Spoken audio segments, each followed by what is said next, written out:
Hi, I'm Gudrun Bergman, and today I'm interviewing Jasna Kovac.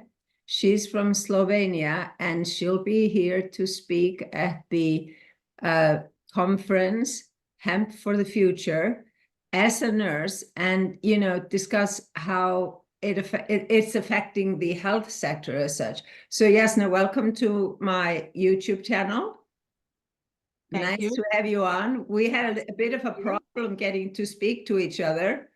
There was somebody working on my building drilling all day long, and then I got in touch with you, and what was happening at your And end? the same. Yeah. We had also some workers, they were changing some water filters or something, Yeah. maybe drilling, and it's better this now. So same thing happening in two different parts of the world at the same time. But you're going to be speaking at the conference here on the 11th and 12th of October, which I'm really excited about. And I'm so curious. I want to speak to the speakers before they arrive. So what are you going to be talking about? So I will be talking about what should a nurse know and why should nurse know about cannabis and its active ingredients and the effects and everything else about cannabis in the medical field. So that's what I will be talking about, because every nurse, I think, must be well prepared for the possible questions and maybe dilemmas that patients have about the cannabis and cannabinoids as a treatment method in Slovenia. So this is my ideology, but a lot of my colleagues tell me that there is already too much knowledge that we as nurses need to acquire to work as nurses in the hospital. But I think that something as important as knowledge about the cannabinoids, about the cannabis that actually we humans produce ourselves in our body, and also knowledge about the endocannabinoid system that all mammals have in our organism. It is important for nurse, I think, important as knowledge about, for example, I don't know, the hormonal system, because sometimes I see that patients trust the nurse more than the doctor. I don't know why, but maybe we appear less strict or something. Or maybe you see the patient more often. Yes, we are the first one to see the patient when they come in some facility, a medical facility. Is this a hospital or is this a nursing home? We are the first to see the patients. Therefore, in many cases, the nurse is the first health professional to learn actually about the use of cannabis for maybe for medical, for therapeutic reason, or maybe also for personal use. And a lot of time the nurse is also the first to be asked about the possibilities and about the methods about using medical cannabis and cannabinoids legally in the country that she works. So yes, I think it's important for nurses, and that's why I'm coming also there to talk about this important topic. Is it allowed now? I mean, do you already now use cannabis or cannabinoids in the hospital system? Yes. So I work at pediatric clinic, and in our neurology ward, they are prescribing cannabinoids because Slovenia saw some significant changes in the field of cannabis with the legalization of cannabinoids and cannabis for medical use. I think it all started in 2014 with the authorization of the medical use of cannabinoids, just cannabinoids, not the plant. The cannabinoids are the active compounds in the cannabis. And also since 2017, it has been legally to use medical cannabis, but This is just in theory. In Oh, practice, I see. Yeah. not like this. In practice, medical flower, I think, was never prescribed to a patient. At least I don't know about it. Also, no finished drugs containing natural THC as an active ingredient have been registered in Slovenia. I think I was looking at your cannabinoid drugs and what can in Iceland be prescribed. And I think you have Sativex, if I'm not wrong. That's what I learned just recently. Yes, that one drug that is it can be prescribed. So you don't have that on your, but you grow a lot of hemp in your country, don't you? But this is different. I was talking about medical cannabis. Yeah, Goes for hemp. On the basis of European guidelines, Slovenia adopted regulation for production and processing and growing industrial hemp. So it's legal to grow in Slovenia industrial hemp as long as the plant contains less than 0.2%. Most of these hemp companies in Slovenia, I need to say this, they operate in the gray market because it's not regulated, but they comply with these European regulations. Otherwise, their products will be illegal and their sale a crime. This applies for maybe some food products containing cannabidiol, this CBD oils, CBD drops, and other similar products, as well as cosmetics like some creams, gels, and other ointments that you can find. That's allowed in Slovenia, but it needs to be less than 0.2% of THC. Yeah, it's pretty similar to what it is in Iceland. But when you were studying, yes, and getting your master's degree, you had some issues with your government, didn't you? Yes, that's true. But I need to say I'm not the only one.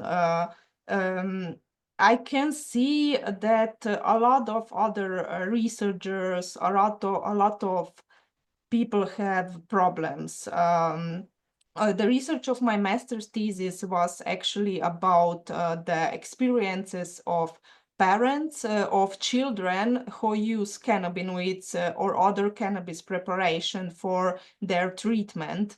Mostly I had some children that had severe epilepsy or some children that have cerebral palsy, and they get this CBD medication, CBD magistral preparation, we say in Slovenia, that they mix in our pharmacy.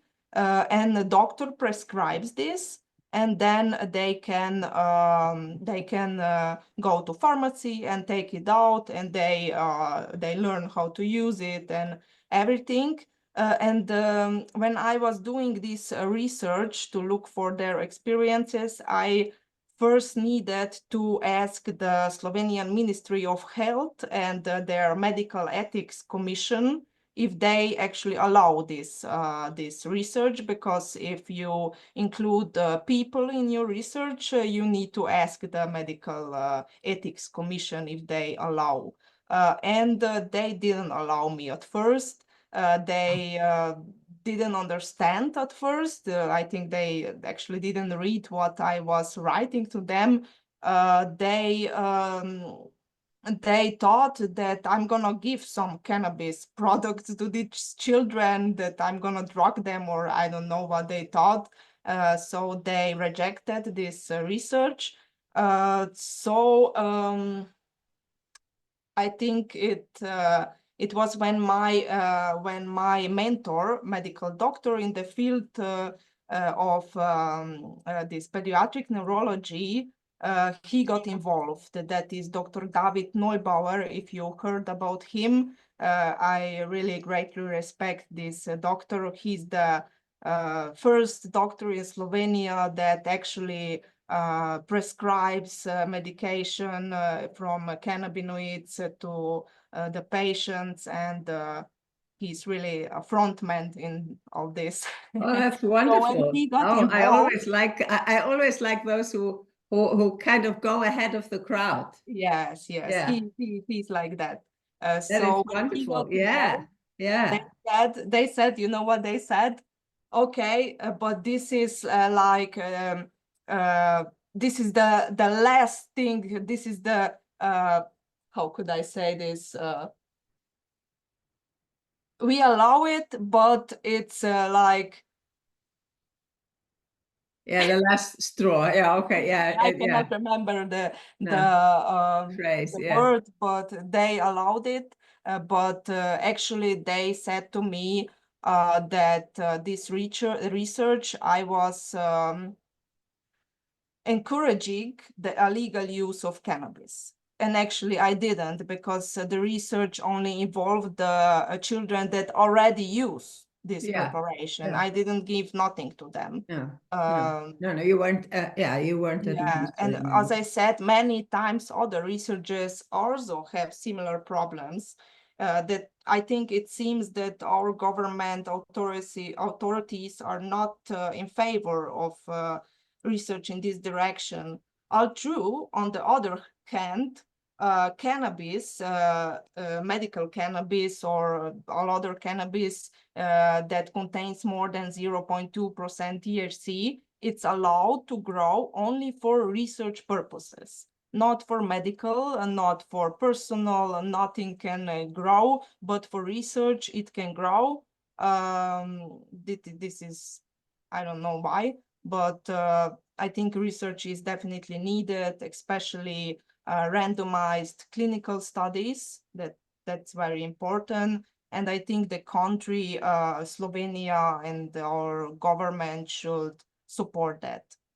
Yeah, that's of course everybody's wish, that you have the backing of the government of the country you're in, so that we can take the next steps. But most of us kind of feel that big pharma is standing in the way. True. Yeah, that's the problem. That it, but you work. Do you work at a national hospital or private clinic?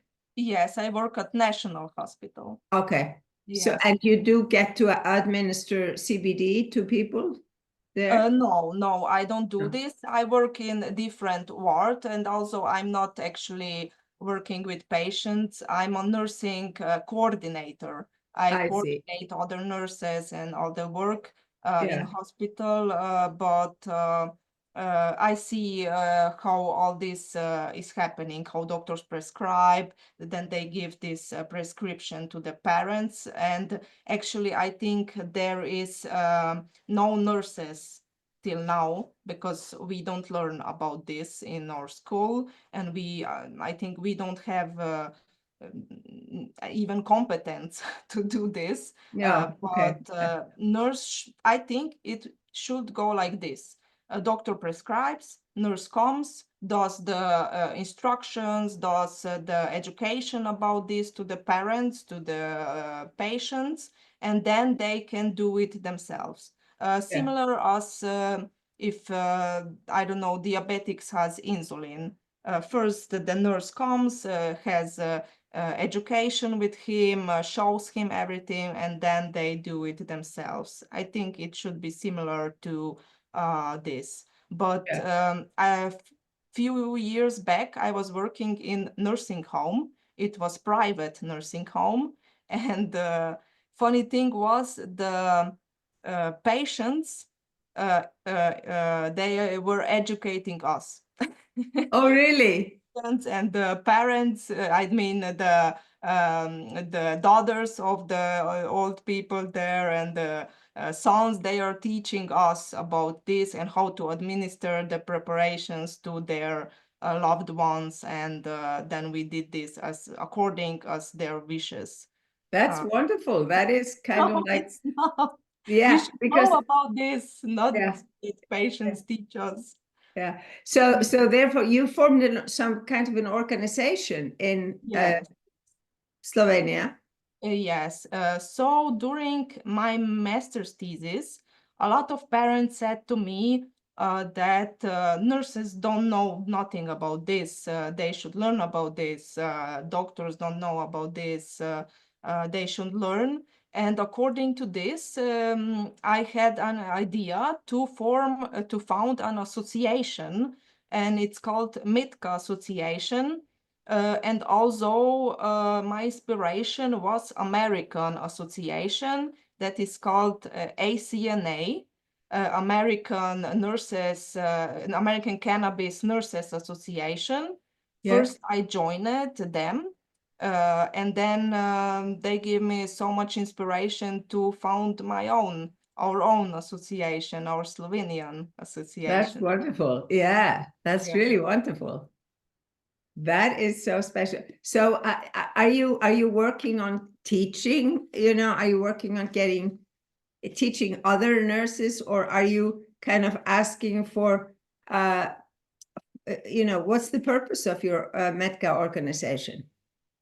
So yes, the purpose is to educate ourselves firstly, and then also teach other nurses, other some medical professionals, and since our foundation of the association, we have organized quite a few events, but I need to say we are all nurses, and due to not so favorable financial situation, we just organize online meetings, online webinars. We had Zoom meeting with American nurses. We had Zoom meeting with doctors. They taught us about their projects, about their involvement in the cannabis, medical cannabis use. So also we this year we prepared something really big, really big, and we are really excited for this. We made an effort to write a professional publication for nurses. It will be published this year. Publication named Cannabis and Cannabinoids in Medicine, a Handbook for Nurses, first edition. Wow. That's awesome. Yeah. That is really awesome. Yeah. Excited. I need to say thank you to all that was involved, to everybody. This will be our year. Yeah, it's a big step to start the educational process. And so are you mainly learning from the American Association of kind of, you know, AC, whatever it's called? Yes. American Cannabis Nurse Association. Are you mainly learning from there? Yes. From actually, when I was writing my master's thesis, it was very little written about cannabis nursing, as they say, cannabis nursing. And then I found ACNA, American Cannabis Nurses Association, and they have so much literature. They have scope and standard for nurses. So I took this literature. I wrote my master's thesis with it. I've involved all the American sites about medical cannabis use, professional sites, and included that in my master's thesis. Also, at the time, I was still a student, so they had some benefits regarding the membership fee. So that was great. So I joined. I have few these certificates from them that I can show to people that I'm certified in this field. So as I was saying, following ACNA example, together with my colleagues, we founded a METCA association. This is Slovenia Association of nurses in the field of cannabis treatment. And I will be always grateful to ACNA for this also to my colleagues who accompany and support me in this journey. At this point, I must mention my colleague Tatiana Lonchar. I'm so grateful for her, everything what she does as a member of Medical Association, as my friend. The same goes for Claudia Otsvirk, who is also a co-founder of the association. So thank you all. I know they will be listening to this. Let's hope so. Yeah, let's hope so. That would be wonderful. The other thing that I want to ask about is like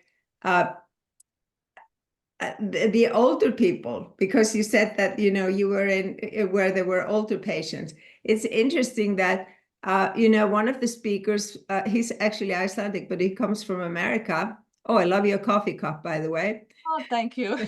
Roses. Yeah, it's really nice. Yeah, very nice. So, so he's working on, you know, producing cannabis products that are for people that are 55 plus to help people feel, you know, feel better. Yes, yes, yes. Because there are pains and aches here and there as we age. And so did you notice a difference in the people that got the CBD in the old people's homes and the ones that didn't? Yes, yes, we noticed, and actually my first idea there in this nursing home that I was working was together with this doctor, the nursing home doctor they had. We wanted to do also a research with these older people. We wanted to measure their heart pressure, like when they take it, and then at 50 minutes we will measure like heart pressure, their glucose level, maybe some other vitals, and at the end we will have some picture what are the effects and what are the side effects and everything, but we didn't succeed to even start this research. Oh, you didn't? Oh. No, the nursing home was private, and in the meantime, in the middle of this, that we planned this, the nursing home was sold to the other company, and the other company said to me, yes, you are a great worker, we will have you here, but we will not do this research. So I said, okay, I didn't came here just to work, I want something bigger.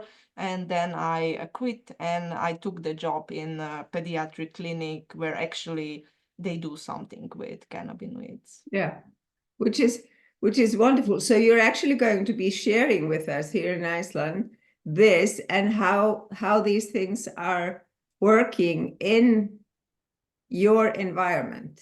Yes, yes, yes. Yeah, and you did some research before you, as you were doing your thesis. So you have some statistics to work from. Yes, yes, Yeah. yes.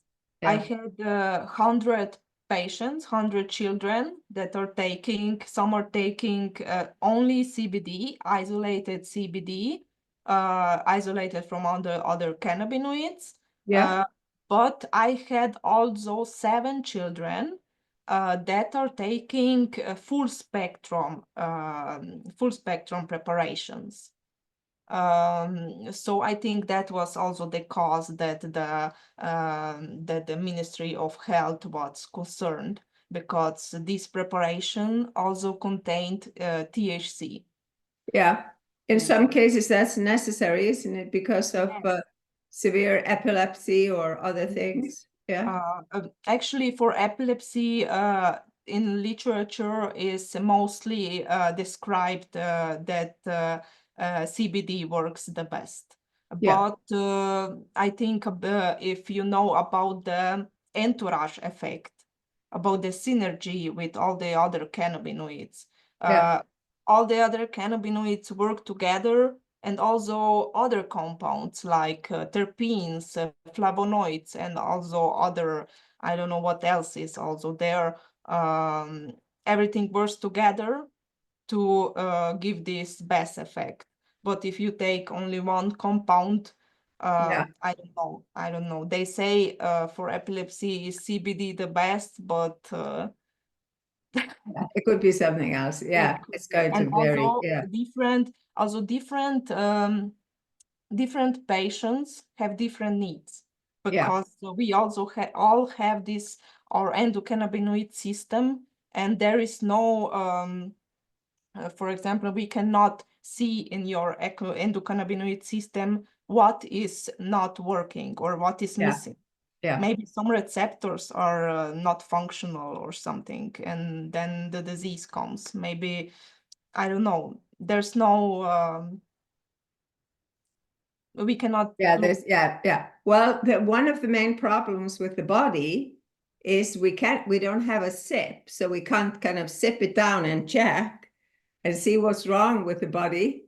We have to kind of figure it out. And a lot of it has to do with the mind also. I'm not saying epilepsy, but I'm saying a lot of conditions in people's bodies have to do with the mind, and possibly the after effects of severe things people have been through in their lives. Yes, true. Yeah. That's why I say that all the personal use of cannabis, all the people that I know smoking is not medical use and it will never be, but a lot of these people that are smoking one joint in the evening are actually medicating themselves. Yeah. We have That's all what. stress. Yeah. So I say so. So by the time I enter one of those old people's homes, which I don't know when, but I'm just saying maybe we'll all get a joint. I've never smoked any. I've never done any drugs ever in my life, so that'll be a new experience. Yes, maybe in Israel. We had some conference here in Slovenia in 2019, and there was a nurse from Israel, and she was the first nurse that involved cannabis in a nursing home, and it was like this, like you were saying, they smoked out of the pipes. They smoked. They took some cannabinoid capsules orally. They had suppositories. They have everything. Wow. Okay. And the nurse showed a video. The nurse showed a video about this. Yeah. I was so shocked because the old granny was smoking out of pipe. This was really new for me. I never. Yeah. Yeah, So, this was so, the so next do you believe that cannabis the and hemp is nurse was important for our health in the future? I'm sorry, I didn't hear. Oh, sorry. Maybe we were talking across each other. Yeah. We were. Yeah. So what were you saying? I was saying the name of the nurse was Inbal Sekurin. Interesting. Yeah. If you Yeah. look it up. Yeah. So do you believe that cannabis is going to be a big factor in future healthcare? Yes, but there is a lot of speculation. In the future, I hope that the patient in Slovenia and also in Iceland and everywhere else will be able to have access to this medication. But as you already said, big pharma has their hands on this, and it's crucial. It's crucial that this will happen, that it will be legal to grow, to use, because the trend of buying cannabis preparation on the black market in Slovenia is currently in the skies. It's growing. I see. Yeah. Yes. Yeah. Which in turn affects the increase in the number of cannabis poisoning. And because it's not measured and it's not regulated. Yeah, of course. The circle. And then our doctors say, yes, it's toxic. Look at how many poisoning we have, how many, and I don't know, this increases the stigma of cannabis treatment, of cannabis and everything. Therefore, it's important for Slovenian government, for also your government, for for the every other countries that they allow to grow cannabis for medical, to grow cannabis for personal uses. So this is very important, and Yeah, also that the nurses and all the doctors, the medical doctors, have the knowledge and have the access to provide and apply this medication to patients. That's crucial.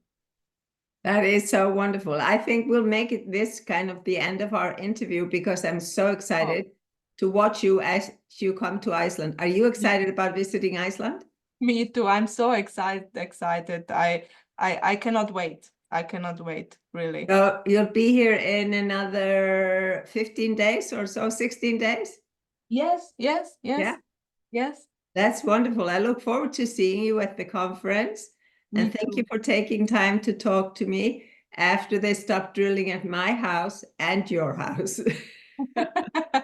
That was really international experience, as you said. Yeah. Absolutely. Yeah. Yeah. So I'll see you. I'll see you soon. See you soon. And thank you for this interview. Really, really great. Thank you. And thank you for everything you do. Thank you as well. Thank you. Okay. Bye.